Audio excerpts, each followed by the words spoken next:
So then, Buzz, in my last video, even with the blanket chucked over you, you decided to start getting noisy and wreck the video. You gonna do it today? He's gone all shy. He better bloody not.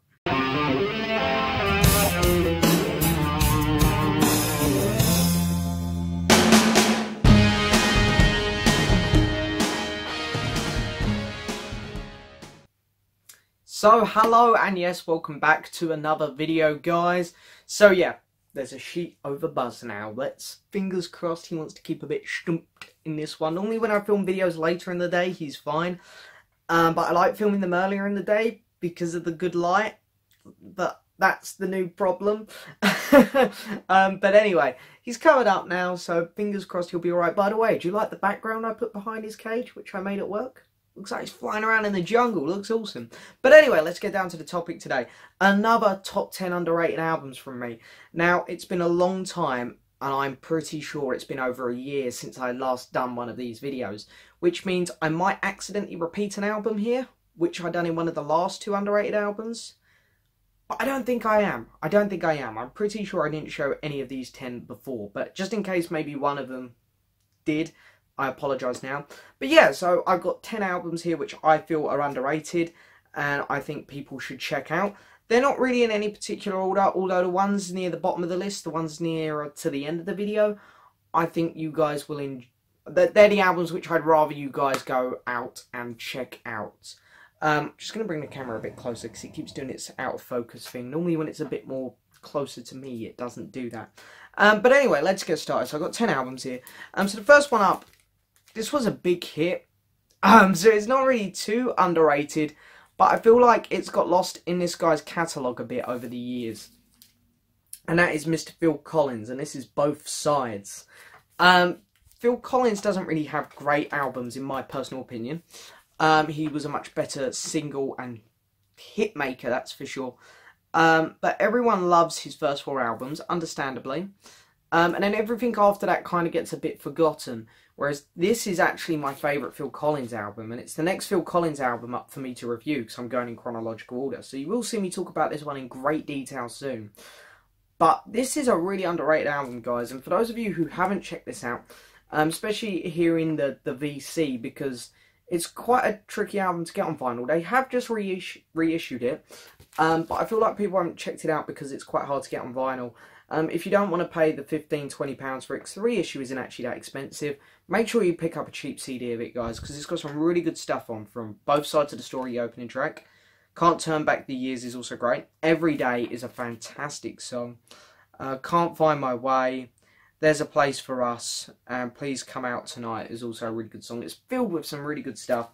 It kind of shows what was going to become of Phil, because his Disney stuff, which he done, I think 7 years later, maybe not even that. I don't think it was that. I think it was maybe 3–4 years later. Was awesome. However, we did also get Dance Into the Light and Testify. But yeah, it's a really good album. The next one up is an interesting one, which someone started hoovering. Hoovering? Lowing the morn even, sorry. God, I've been to work today, guys. The brain's starting to go. Literally, I've got the window shut and they've started to load them all now. Anyway, Blondie. This is Panic of Girls. Why have I included this album? Because I've never ever really seen anyone talk about later Blondie albums. Never. And about 5–6 months ago, I decided I want to go check out everything Blondie and Debbie Harry had done. So I went and got all of her solo stuff. I went and got all of the Blondie albums, and there's a video out there on my channel of an entire Blondie collection. And their later stuff is very hit and miss, I'm not going to lie, but this one is great. And I really feel like people, if you want to hear some modern Blondie stuff, this is the album to check out. The CD is very cheap. I'd recommend picking it up, giving it a go. It has a very modern production to it, which is fine. I could hear this coming on, like, I really can imagine a lot of younger people actually digging this album. I could hear it coming on in a club. It's just something which I don't know why people are not listening to modern Blondie as much. But they still have that fantastic vibe that they used to have in the 70s as well. But my favourite tracks on here are D-Day, What I Heard, Mother, The End of the End, Words in My Mouth, Wipe Off My Sweat, and China Shoes. It was really good. But yeah, it's a great album, guys. And again, I'd really recommend it. If you want to hear some modern Blondie, that's the one to get. So next one up, I'm always trying to force this guy down people's throats here on this channel, because I would generally probably put him in my top 5 musicians, as in solo artists, not including bands.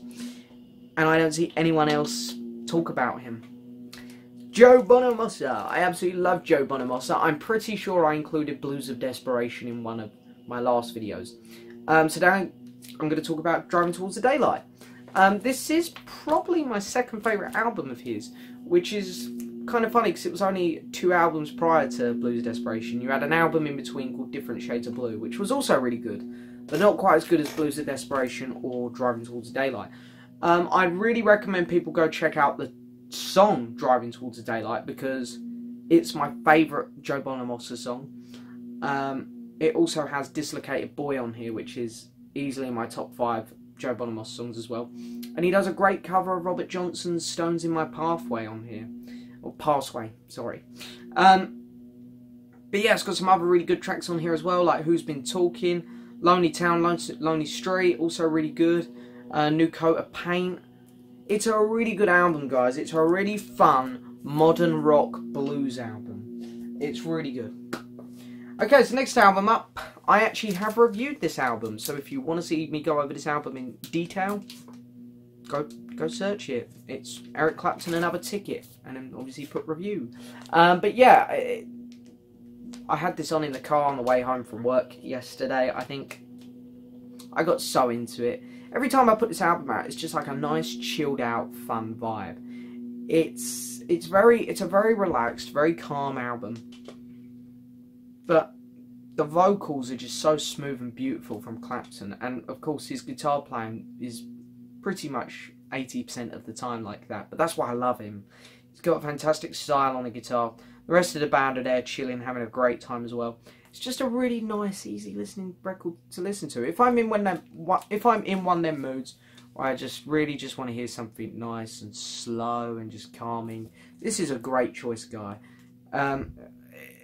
It's got Something Special, Black Rose, Blow Wind Blow, Another Ticket. I can't stand it. I'm pretty sure a lot of people know that song anyway. That was the hit. And Catch Me If You Can, which I absolutely love that song. That one's a bit more upbeat. You can feel Clapton having a bit of fun on that one. But yeah, it's a really, really good album, guys. It really is. It's really fun. And I definitely recommend that. Okay, so the next one up is a Peter Gabriel album. So we've had a Phil Collins and a Peter Gabriel one. That's pretty cool. But yeah, I would recommend this Peter Gabriel album more, because I feel like people have probably heard that Phil Collins album. That's the only album in this top 10 where I'm thinking maybe people have probably heard that one. But this one, I'm pretty sure a lot of Peter Gabriel fans, or Genesis fans, or music fans just bypassed. And it's New Blood from Peter Gabriel. Yes, it's technically his 8th, maybe 9th album. I mean, he had that Scratch My Back one after Up, and then this one. Yeah, it's a very interesting album, because he is redoing a lot of his popular songs. A few of them on here were obviously hits. A couple of them were just his popular songs, and he's doing them with a big orchestra, the same one that he done Scratch My Back with, and it's beautiful. Some of the songs on here do sound really good. The first time I actually heard this, I heard... No, I've got that wrong. I was going to say I heard Heroes in the TV series Stranger Things, but that's on Scratch My Back, of course, because it's a David Bowie song, not a Peter Gabriel song. But yeah, there's some really good stuff on here. Every song on here is great, because he's doing his popular songs. The best song on here actually isn't on the back. I will show you. So here is the record. The record is actually quite hard to get. So again, I've got to recommend the CD for this one. I think I've got it. This is it. Grass. So you get a quiet moment on the A side. Oh, it's a double A side. What's on the B-side? I can't even remember. The Salisbury Hill redo, which is fantastic. Yeah, it must be. No, it is on the B-side. It's got AA. Side A, side AA. Why didn't they just put side A and side B? That's strange. It's really nice little 7-inch. Little bonus 7-inch. But if you buy the CD, you do get it on the CD as well. It's just for the vinyl for some reason. They just chucked it on this. Which is fine with me, because, you know, I paid money. So it's good to get something cool in there as well.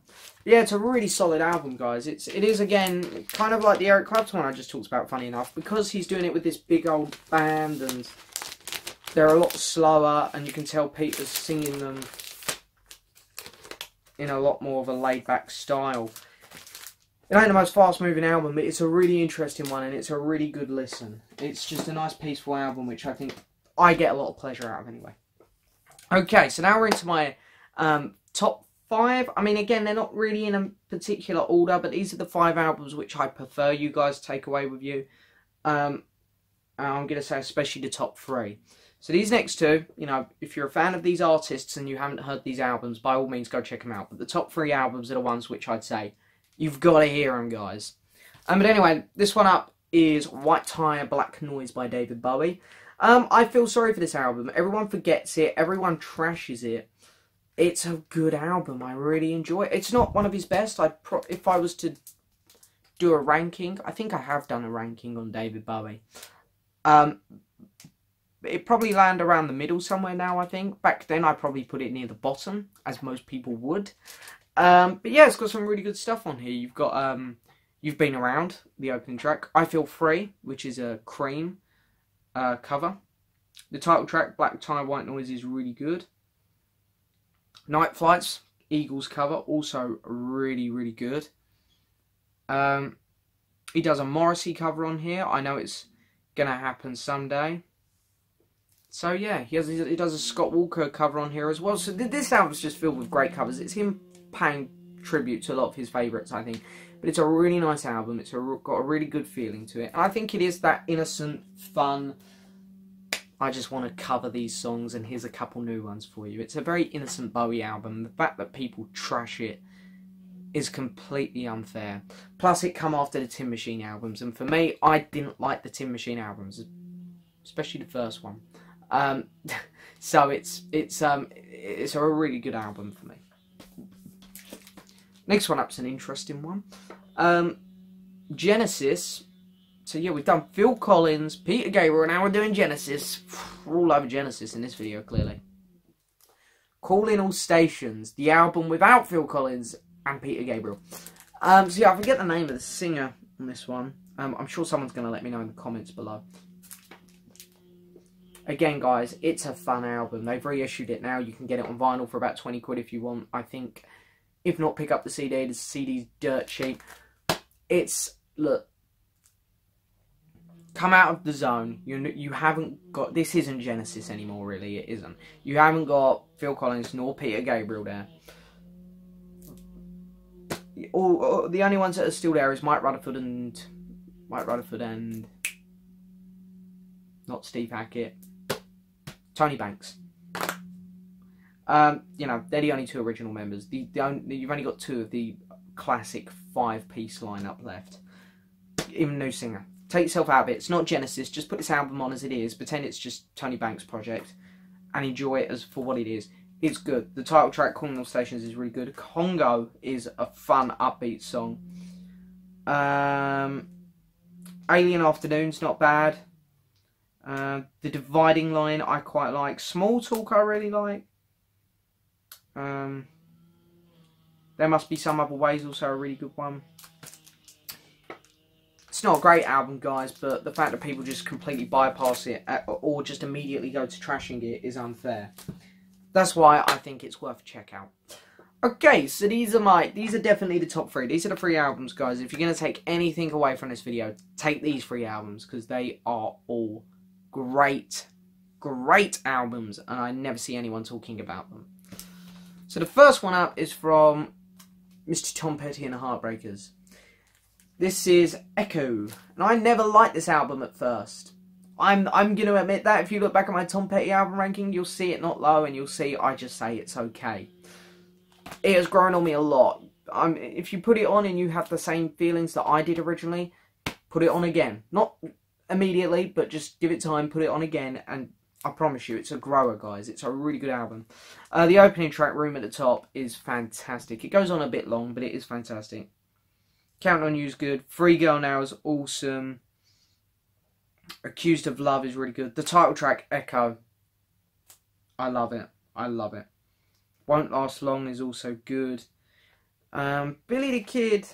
I like that one. That was quite good, actually. What else we got?